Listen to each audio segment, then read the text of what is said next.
Karena Malaysia kan kalau ditanya bahasa daerahnya mana gitu, bahasa di Papua juga ikut berpengaruh ke dalam bahasa Indonesia.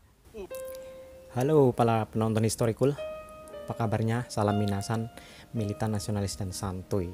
Kali ini saya akan membahas atau mereaksi sebuah video dari Labanze yang berjudul Profesor ini panik mendengar mendengar ucapan dari pakar Badan Bahasa Indonesia ya. Oke, seperti apa? Jangan lupa seperti biasa tembuskan 100 like dan share komennya. Yang belum subscribe silahkan subscribe. Seperti kita tahu ya, Indonesia juga memiliki bahasa Melayu, namun itu adalah bahasa dari suku atau salah satu suku di Indonesia ya, jadi bukan bahasa negara. Jadi bahasa negara itu sudah berbeda, sudah diciptakan lagi dari serapan-serapan berbagai pengaruh yang ada di suku di Indonesia juga ya. Begitu. Malah kabarnya Malaysia itu bahasanya yang memakai bahasa dari Melayu yang ada di Sumatera ya, Barus atau mana itu perbatasan antara Sumatera Utara dan Aceh. Koreksi kalau saya salah. Silahkan kita langsung reaksi, jangan terlalu lama. Kita lihat reaksinya.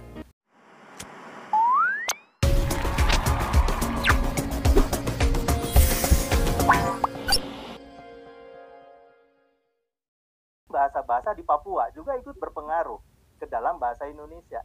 Ini situasi yang tidak dimiliki oleh Malaysia, ya. Karena Malaysia kan kalau ditanya bahasa daerahnya mana. A few moments later. Semenjak digantinya status bahasa Melayu menjadi bahasa Indonesia melalui Sumpah Pemuda pada tahun 1928 hingga berlanjut di tahun 1945 setelah kemerdekaan, bangsa Indonesia menyatakan bahwa penggunaan bahasa yang sebelumnya bercampur baur antar bahasa daerah menjadi bahasa Indonesia. Pemerintah menetapkan bahasa Indonesia sebagai bahasa nasional resmi yang digunakan dalam berpidato maupun berkomunikasi antar sesama warga negara Indonesia. Bahasa Melayu yang terdapat di Indonesia sebelumnya dijadikan sebagai bagian dasar pembentukan bahasa Indonesia. Nah, jadi bahasa Melayu itu malah dijadikan dasar ya, maksudnya pondasi menjadi sebuah bahasa baru yaitu bahasa Indonesia. Jadi bahasa Indonesia itu bukan bahasa dari salah satu suku yang ada di Indonesia.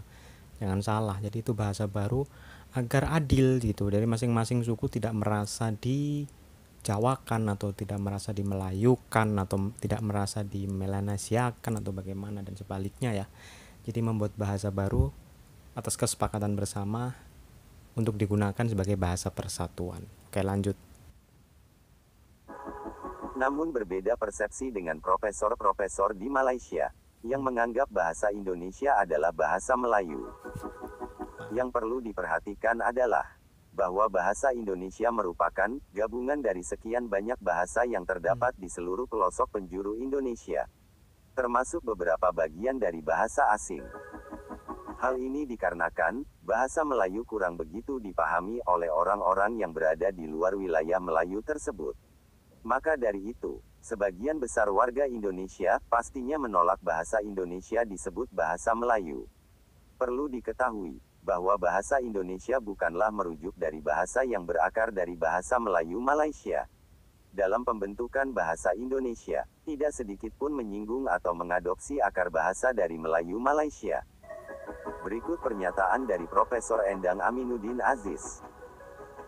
Ketika Indonesia merdeka ya, pada tahun 45, di tanggal 18 Agustus tahun 45, pernyataan bahwa bahasa Indonesia itu sebagai bahasa negara itu dimasukkan ke dalam Undang-Undang Dasar tahun 45 dalam konstitusi, seperti halnya Malaysia ya menyatakan bahwa bahasa Malaysia itu menjadi bahasa kebangsaan ya.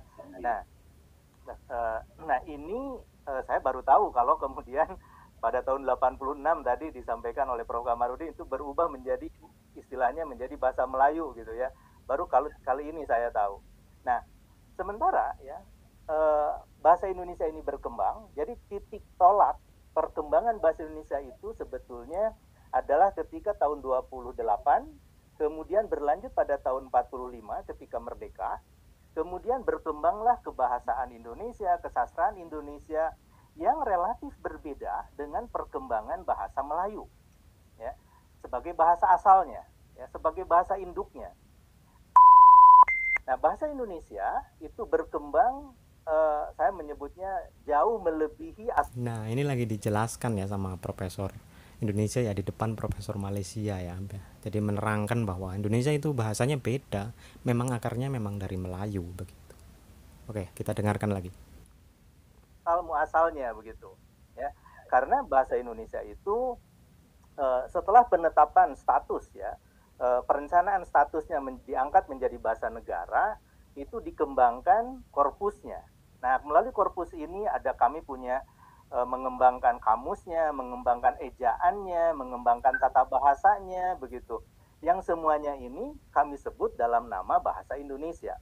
Sementara yang namanya bahasa Melayu bagi orang Indonesia itu adalah salah satu dari 718 bahasa daerah. Jadi ketika misalnya kita menyebut bahasa Melayu, asosiasinya itu adalah bahasa daerah. Ya. Nah, bahasa Melayu menurut catatan kami di Badan Bahasa itu di Indonesia ini ada 87 dialek. Ya.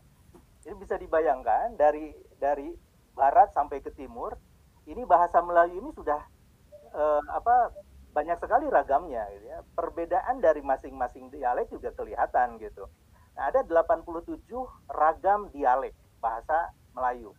Jadi ketika misalnya dikatakan, oh mari kita perkasakan, mari kita jayakan bahasa Melayu menjadi bahasa antar bangsa, menjadi bahasa internasional, ya pasti saja kami akan menolak begitu. Karena mengapa kami harus menggunakan istilah itu? Karena bagi kami ini adalah bahasa Indonesia, bukan bahasa Melayu, bukan bahasa Malaysia. Kalau misalnya mau disebutkan, oke, kita sekarang bekerja bersama-sama menyebutkan bahasa Indonesia dan bahasa Malaysia atau bahasa Melayu bagi orang Malaysia, ya, itu tidak ada masalah, ya. Tetapi kalau menyebut salah satu, nah ini pasti jadi masalah.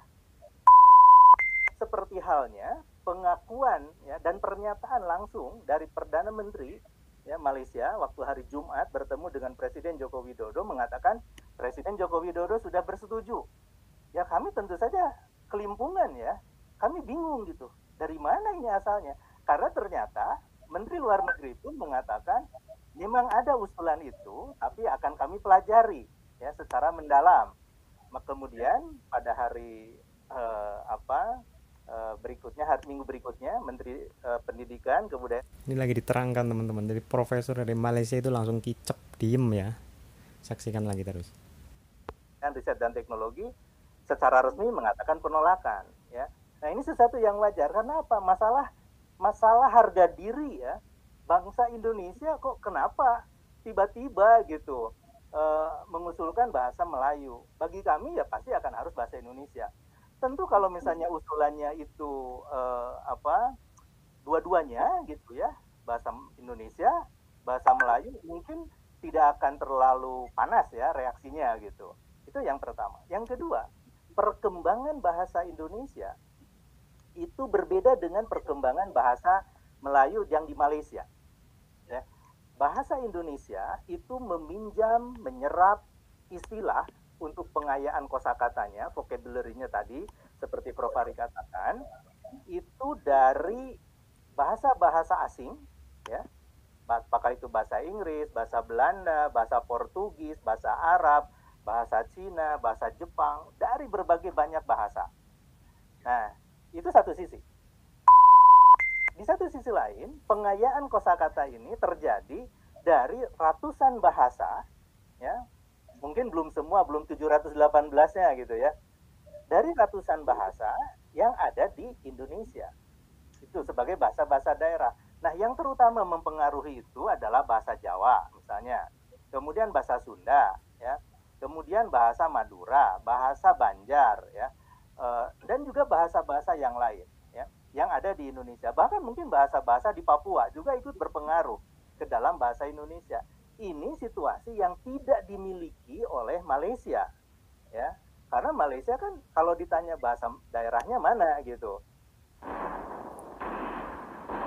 langsung di sini dicemes ya, bahasa daerahnya mana, langsung dia langsung aduh langsung bingung. Emang Melayu itu kan bahasa daerah, banyak versinya, kok mau dijadikan bahasa negara ya otomatis etnis Cina dan etnis India nggak mau, kecuali membuat bahasa negara Malaysia yang baru, jangan bilang bahasa Melayu ya. Oke lanjut. Nah, pengayaannya kan tidak seperti itu. Nah, oleh karena itu tadi saya mengatakan bahasa Indonesia ini sudah jauh berkembang ya dari bahasa asalnya, bahasa Melayu gitu ya. Dan sekarang sudah bisa unjuk diri gitu sebagai satu bahasa yang stabil begitu ya, dan berkembang dengan sangat sehat gitu. Nah, penuturnya sendiri gitu ya, itu sudah banyak sekali tentu saja bila dibandingkan dengan penutur bahasa Melayu yang menurut catatan riset dari etnolog misalnya ya, di bulan Desember 2021 etnolog ini menerbitkan laporan penutur bahasa Indonesia itu ada 199 juta. Sementara penutur bahasa Melayu ya, itu 19 juta. Ya. Jadi ini perbedaan yang sangat jauh. Kalau misalnya ada klaim, ya ada pernyataan bahasa Melayu digunakan oleh 300 juta orang. Ini tanda tanya besar. Melayu yang mana? Bagi kami tidak bisa itu. Ini adalah bahasa Indonesia, ya, gitu. Yang mungkin penduduk Indonesia katakanlah 278 juta, katakanlah 220 jutanya atau 200 jutanya bertutur bahasa Indonesia. Mungkin sisanya ya boleh bahasa Melayu yang ada di Malaysia. Tapi jumlahnya juga kan penduduk Malaysia mungkin tidak sepertiga penduduk Indonesia gitu kan ya. Begitu. Jika dilihat dari perbandingan antara penutur bahasa Melayu dengan penutur bahasa Indonesia, jelas sekali, sangat jauh perbandingannya. Walaupun sebagai bangsa serumpun, kita tetaplah mempunyai banyak perbedaan. Jangan jadikan segala bentuk adat dan tradisi sebagai milik bersama. Pejuang bahasa Indonesia sudah bersusah payah mengembangkan bahasa Indonesia ke seluruh pelosok tanah air hingga mancanegara. Namun, ya jadi seperti itu ya teman-teman. Jadi memang bahasa Indonesia memang diciptakan dari bahasa Melayu. Salah satunya ya, maksudnya salah satu dasarnya dikembangkan agar menjadi bahasa persatuan. Karena nggak mungkin kita menunjuk satu bahasa dari salah satu suku yang ada di Indonesia, itu akan menimbulkan kecemburuan. Itu makanya para pembuat bahasa pendahulu kita, para pahlawan itu membuat sebuah bahasa baru yang salah satunya akarnya itu dari Melayu dan menyerap dari bahasa-bahasa asing, Belanda tentu saja, Inggris, Portugis dan sebagainya, untuk dijadikan bahasa Indonesia ya, yang mudah dan stabil. Jadi untuk klaim-klaim dari Profesor Malaysia ini tadi dibantah oleh Profesor Indonesia langsung secara face to face, dan dia memang tidak bisa berkata apa-apa ya dari Profesor Malaysia itu. Jadi cuma diem, mesem, tawa, diem, seperti itu. Jadi jangan malu untuk berbahasa Indonesia, tidak penting bahasa Inggris itu. Biar orang Inggris kalau ke Indonesia itu yang belajar bahasa kita, jangan kita yang belajar bahasa mereka ya. Masa iya kita terus yang ikut, seperti itu. Jangan lupa subscribe, like, share ya. Kalau bermanfaat, nantikan video-video reaksi saya yang lain. Di sini juga ada video di channel saya, itu ada video storytelling, ada history on location. Kalau history on location rencana nanti untuk membership. Ya, jadi ada 3 segmen konten ya. Reaction, storytelling, dan history on location. Terima kasih, sampai jumpa, salam minasan.